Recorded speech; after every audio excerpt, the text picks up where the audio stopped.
I'm Vin. I'm Sori. That's Booby. And Vita and Chip and Gulpy. Thornspawn Chalice Isengard. Shout out to the big homie Daniel. Yep. This is a side project from Fenris of Darkthrone. I'm familiar with the name Fenris. It's more folky. This is a straight second wave album.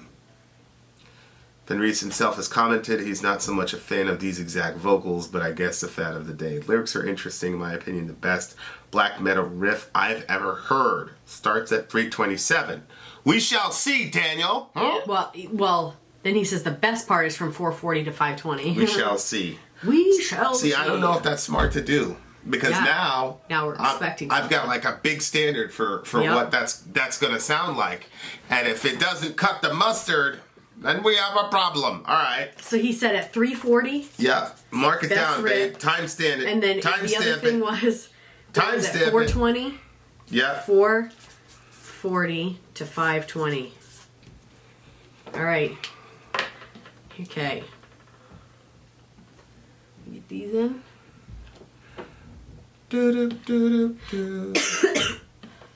And go.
What?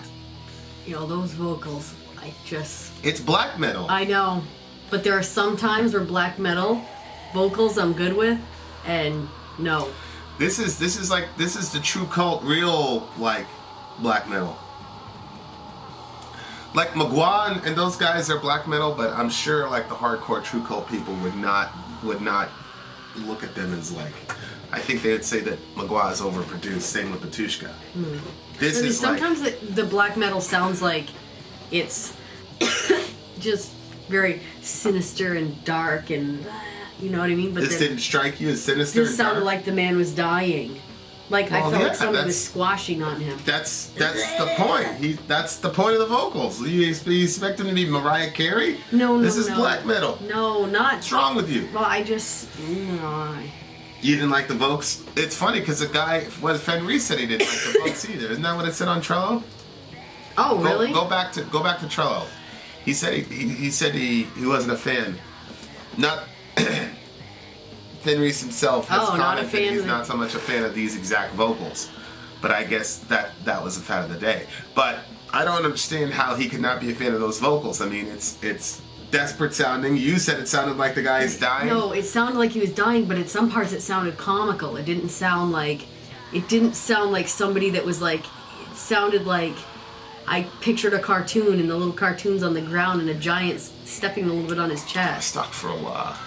I never pictured that when I was listening to this song. I did. Are you kidding me? No. That's terrible. I know. Yeah, I thought the vocals were fine. I thought the vocals were exactly what it needed to be for this genre. I mean, this wave of black metal.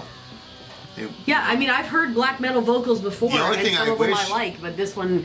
I agree with him, by the way, style. that the riff was probably one of the best black... I mean, my favorite black metal riff is the main one from Exercises in Futility Part 6. Oh, yep. That's my favorite black metal riff of all time. But I could definitely see how he enjoyed this one. Because it's a distinctly black metal riff with the tremolo picking and all that. Like that's supposed to be what black metal is, and I thought I liked it. It was epic. It was super epic, that riff. I still give Exercises in Futility 6 though. That was my favorite one. I love that riff. Yeah. I'll never get unused You'll never to grow it. past it. Nope. That and the Got the Life riff. Mm-hmm. My favorite riffs of all time. You know how you were talking about tolerance levels last night, and you were saying like you have an extremely high tolerance level for stuff? Yeah. I think that like you're like that with like music, like the amount of times that you can listen to a song and still love it, like at the beginning, to me is unbelievable. Like there are some songs that I'll listen to over and over and over and over, and then once I'm done with it, that's it. That's because you listen to Rihanna. It's Rihanna. Whatever her name is. If you'd listen to deep music like Exercises in Futility in your spare time, it wouldn't be like that. No, but that's not. It's not enjoyable to me like Rihanna and Eminem are. Well, that's why the song dies after 2 weeks. No, babe. It's just that you have a higher tolerance for repetitive stuff than me. No. It's not because I have a higher tolerance for repetitive stuff. What are you talking about? The last song Why do you have to yell? The last song that we reviewed, Yeah? I was the one that didn't like the repetitive chorus. You did. No. When you like something, you'll go for it. That's because it's deep. I don't like shallow stuff like Eminem. I like deep stuff like Exercises in Futility. Or Batushka, where there's something new every time you sing the song, and where the meaning of the song can evolve based on what's happening in your life. No, I see, that makes sense. I just like emotion. Well, Exercises in Futility has a ton of emotion. Yeah, maybe it strikes up emotion. It's just not as readily accessible to commoners. Oh my word! Okay. Anyway, moving right along. I just wanted to give the SJWs who are no doubt on their steeds on their way to rescue you. White woman in distress. That video of the sneakers. Yeah. Remember how I was like making fun of your flat feet? Yeah. Somebody said in the comments, he's low-key mean to her sometimes. And I'm not sure which part they're talking about. I don't know it might have been when you compared me to that shoe insert. Maybe that's when they were talking about. Anyway, you guys gotta check that out. My Story Life sneaker video. Yeah, when you were mocking me the entire time. Well, that's what I'm saying. And I was mocking you, and I thought for sure people were gonna say something to me, and nobody did. And then the other one where you were mocking me for having no legs, being like disabled, and everybody was ha ha ha ha ha. White woman in distress. Racist Well, bastards. Tina put me up to that. Yeah, so I definitely saw what he was saying in the... Did you get that? Glory, Glory, Armageddon? Chant Damnation's Hymn? Right. Reminded me of that. Right. Look, it was the inversion of Glory, Glory, Hallelujah. Yeah. And you can see that because he says, chant Damnation's hymns. Yeah. Yeah. Mm-hmm. Glory, Glory. So what was this? Yeah. It seemed to be, it's the last song on the record. Yeah. Okay, so the name of the record is Isengard, which is interesting because that's the Norse stuff. And then it seemed to be about. So That's the Norse stuff? Isengard. Wasn't that on Lord of the Rings? No. Yes. Isengard is where Thor lives. Isengard was a place in Lord of the Rings. You don't believe me. I can see by that face. Pretty sure Isengard is where. Tap, poor story. Isn't that where Thor lives? Isengard. I mean, I don't know. Isengard, Lord of the Rings. Look at that. Oh, look at all these. Oh, look at these pictures. Isengard. Okay, so Isengard is Lord of the Rings. Yeah, but I don't know. It's a fictional place? Is it?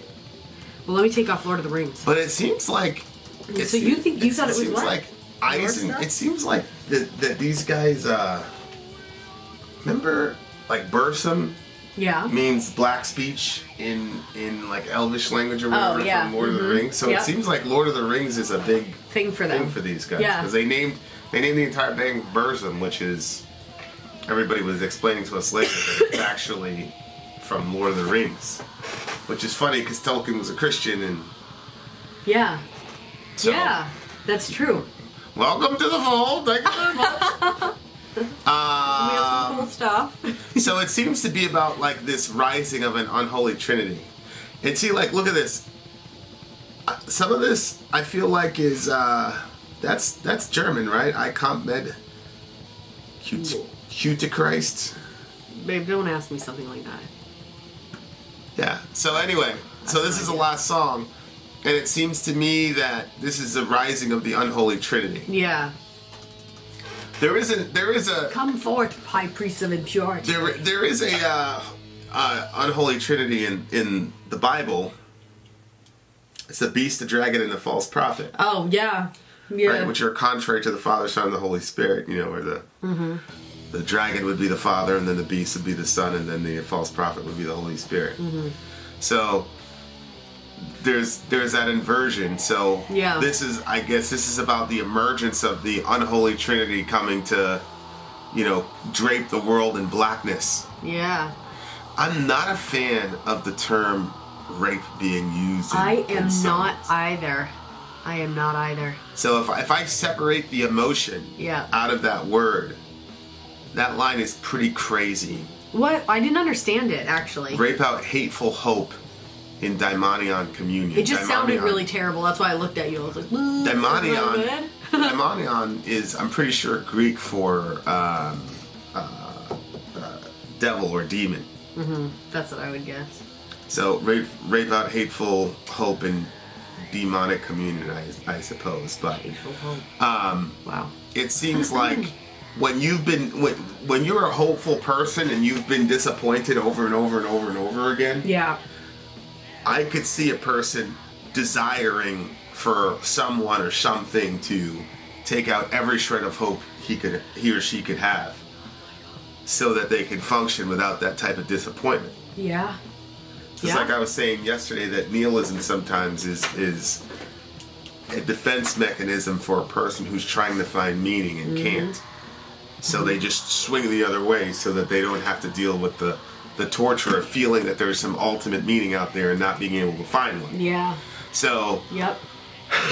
he's asking for to do, which actually gives some very interesting perspective to why a person would want to self-consciously engage in, black demonic activity. Oh, yeah. When they know that these are malevolent, dark intelligences, as I call them. Yeah.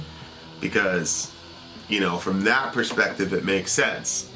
Which is, there's a lot of people that say, it seems to me that Satan is more powerful than God. Remember we were talking to that girl and she was demonized for sure. And she was saying that. She was saying that it seems that Satan has more power than God in the world. Yep. And a lot of that has to do with what you focus on. Yeah. And who you idealize. Because that's one of the most difficult things to deal with as a human being, is you idealize a person or whatever, and then they're not what you want them to be. And that creates a giant crisis, and you idealize situations or your life and it doesn't turn out that way, and it creates a giant that's why it talks about ripping love to our souls and flesh. And he characterizes that as a rape, which is, yeah, I don't like that either. I think though that what happens with people is that there's like this desire or this need for something deeper and more spiritual than who or what we are. Right. And then sometimes, like we've seen, if you're trying to find God, sometimes he's easily you can easily find him, and then there's other times where it's not like that. And so I think that sometimes I've heard people say they turned to the opposite side because basically God didn't listen or talk back with them when they wanted him to, and they were hurt by that. So they were like, fine then, I'll go to your enemy. You know what I mean? Yeah. And then there's other times where people were feeling like, okay, like, if God loves me, why isn't he helping me when I need help? He obviously doesn't love me. And then when they switch over to the other side and they get that, like, there is that darkness that kind of comes and stuff like that, but it's a very real presence that can be felt, then they're like, oh, well, at least something is responding to me. This presence must love me. you know. So it's just. Yeah, I get that. Although I'm not seeing that in these lyrics. He doesn't. He's not under any delusion that there's any dark intelligence that loves him. He knows that this thing is out to rip and tear his soul and flesh apart and to take all hope from him. Mm-hmm. But he's in such a state where... That's pretty wild. He's in such a state where he's good with that because he can't keep getting disappointed. And it is impossible, especially this line right here where it talks about rape out hateful hope and daimonion communion, or daimonion or demonic communion. It's impossible for me to read that and not think about the child sex scandals in the Catholic Church. If you want to talk about raping out hope in the context of communion, yeah, the Catholic priest was the one that was distributing communion and literally raping hope out of these kids. Yeah, and usually it was like the altar boys. So I think they served. Well, of course. In that context. Well, it's the that communion context. Well, yeah, but the priest is the one who does that in the Catholic Church. Yeah. You know, he's the one that, you know, or in their blasphemous catechism where it says the priest calls Christ down from heaven and he humbly bows in obedience and enters the host. Astaghfirullah. Yep. That God forgive you. But they're the ones that are distributing communion, and yet they're the ones that are committing these acts of rape and literally taking hope.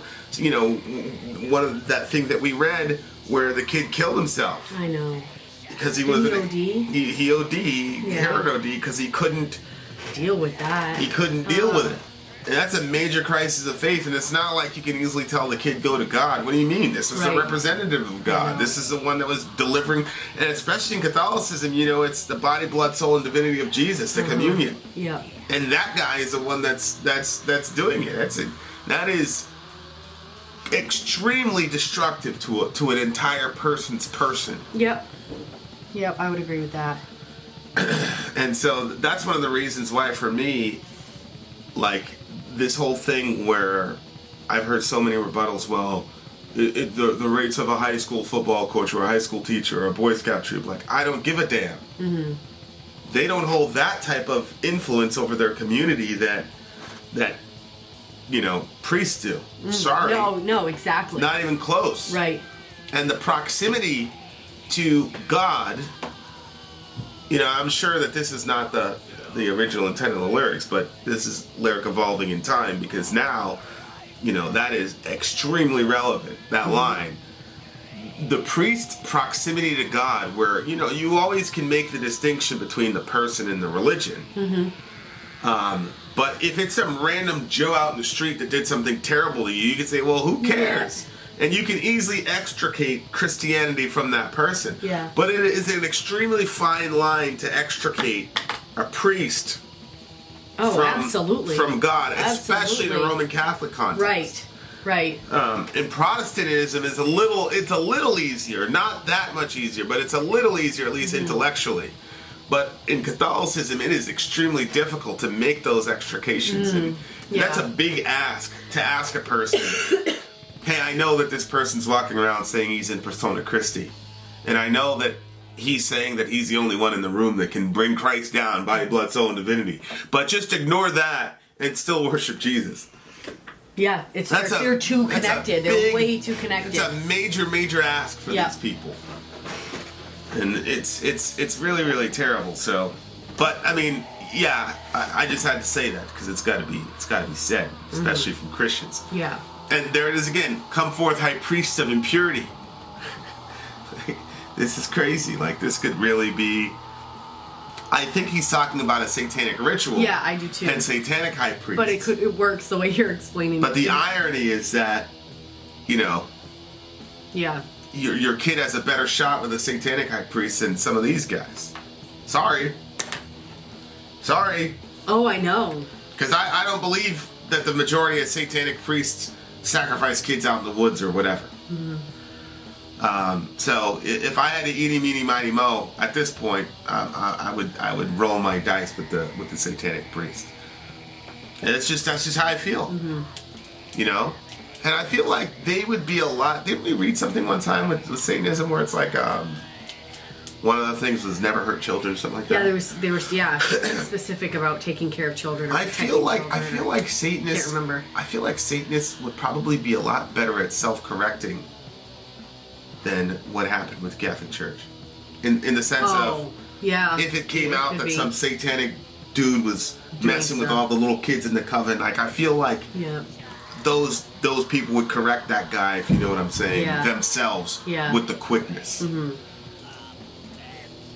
Because that's one of the advantages of coming out and saying we're evil or we're on the side of darkness or whatever, is that you don't have to pretend to be more righteous than than your weakest link. Yep. Whereas with Catholicism, you have to kind of project this air of holiness and sanctimonious, BS. So when somebody does that, instead of, regulating the guy and dealing with him, you kind of push him around so that you can keep the fake, whatever going. But anyway, this isn't about that, but when I'm just looking at those lyrics, it's like crazy. The abyss of black hearts, like how dark and black does your heart have to be to knowingly wreck the life of a child for your own whatever. I mean, why are you even in that role, bro? Like, see, that's the thing. Like, there's whole conversations now about, like, this is their, I'm sorry, go ahead, your point. No, just what you were saying. Like, how did you even get into that role? Right. Like, did you think that you were above something and then you landed it and then you realize, then you're or were you already like that before you got into it? Well, it's an obvious orientation. Like, I don't believe that these guys woke up randomly and chose to be attracted to kids. But it's like, if you have that predilection, why the hell are you volunteering for a role where you get to be alone with kids? That's me assuming the best of the person and saying, you have this predilection. Why would you put yourself in that situation? Oh, I agree. Sometimes people will be like, they like kind of like go to the extreme. Like, maybe somebody has like these feelings of like, oh my gosh, like I feel like, I have these homosexual tendencies. And so then they go to the other side and then they'll like say like really hateful things about homosexuals, but it's because they're trying to disguise their own personal feelings. Right. And maybe something like that goes on with the priest. Like he recognizes, maybe he grows up in a religious home and he recognizes like that desire is really bad. So then he wants to do something like to overcome, you know what I mean? Like, I'm going to be a priest. So that's my, like my penance. I'm not going to get married. I'm going to go do that. But I mean, maybe some people are saying that they're going into it because they have like this ulterior motive. I don't know. But there might be some people who are just trying to, like I said, do the opposite of what they would want to do. But then now they find themselves in that situation, which they should friggin' get out of there. But they don't. Like, they take advantage of the situation. That's the best possible way to interpret those actions. Yeah. But of course, the cynical answer to all of that, all my and your questions is, hello, dummies. They joined that particular order because they have those predilections, and it gives them complete and free access to these kids. Can you imagine being the parents of these children and thinking that you were putting your kids in a good spot? Well, see, that's the thing that gets me, is that people are like, oh, how could these parents leave these kids in these situations? It's like, look, if you had a great experience in your youth with Father Thomas, who was a great priest and who walked you through, navigating, high school and navigating your parents and navigating your first girlfriend and blah, blah, blah, blah, blah, and you had a wonderful upbringing with him. And then now you have a kid, and he's a preteen or she's a preteen or whatever, or even, younger. Why would they assume that the priest would be some monster predator? Why wouldn't they assume that their experience with the priest was going to be the kid's experience with the priest? And, a lot of these parents, they feel like, hey, I can't do this. The priest is in some exalted position. This is going to get my kid a blessing. And you know what? Millions of parents have done that, and millions of priests have blessed kids. But, so I don't want to victim blame the parents. I think it's terrible for those parents to have to endure that. And then the kid, is sworn to secrecy, so this is happening under the nose of the parents, and the parent looks back and go, how could I miss this, blah, blah, blah. And then, of course, whenever these stories come out, the kid is always centered and rightly looked upon as a victim/survivor. The priest is rightly looked upon as terrible, but the parents are usually slaughtered in the sense of how could you let this happen and blah, blah, blah, blah, blah. And I think that's completely unfair. You know, the evil person is the disgusting priest and the horrible bishop who sent these guys all over to cover for them and used the well-meaning gifts of the populace to fund, you know, hush money and all, and lawyers' fees and all that. They're the true criminals, and those are the demons. Exactly. But it's interesting to me is like, what is demonism or demonic really? You know, a lot of you can read this and it's like, whoa. Right. But there are elements that are much more demonic. Namely, those that are covered under a cloak of, oh, this is good and righteous, and you know. But then there's evil stuff happening underneath. That right there is truly demonic. Yeah, and it's. I'm not saying summoning these high priests is not demonic. Yeah, it's unholy trinity. Sure. You know. Sure. Well, the irony of this entire song is that it can be completely about the Catholic Church, or it can be about a demonic coven ritual. And you can literally go back and forth between the two, and I think that's massively ironic. Mm-hmm. And you know, we have a lot of work to do in Christendom. Yeah. You know, like we're hardcore Protestants, but you know, we got a lot of work in Christendom. Mm-hmm. So anyway, sorry I didn't go into all the Satan stuff, but it's something that had to be addressed and had to be spoken of by Christians. If you've ever been abused by any representative of Jesus Christ, we apologize. It's terrible. Yes, we do. And it's a sincere apology. Mm-hmm. We're not one of those people that say Christians have never done anything bad in history, and if they did something bad, they're not Christians. It's just not true. Mm-hmm. Christianity is for sinners. Mm-hmm. And so we've done horrible people in history. So anyway, and if you're a survivor of that, or if you're a parent, obviously not your fault. Completely 100,000% the fault of the abuser. Yeah, God almighty. For sure. All right, what do you give the song? A 3. I stuck for a lot. This is an 8 for me. 8.5. I'm actually going to bump it up to a 9 because of your horrible 3. I don't think you should do that. You should rate it what you want to rate it. I do. I want to rate it a 9. We all know what you're doing. I'd like to rate it a 9. All right, Vin out. Sori out. Go. Number 3. Where's my Gershok shirt?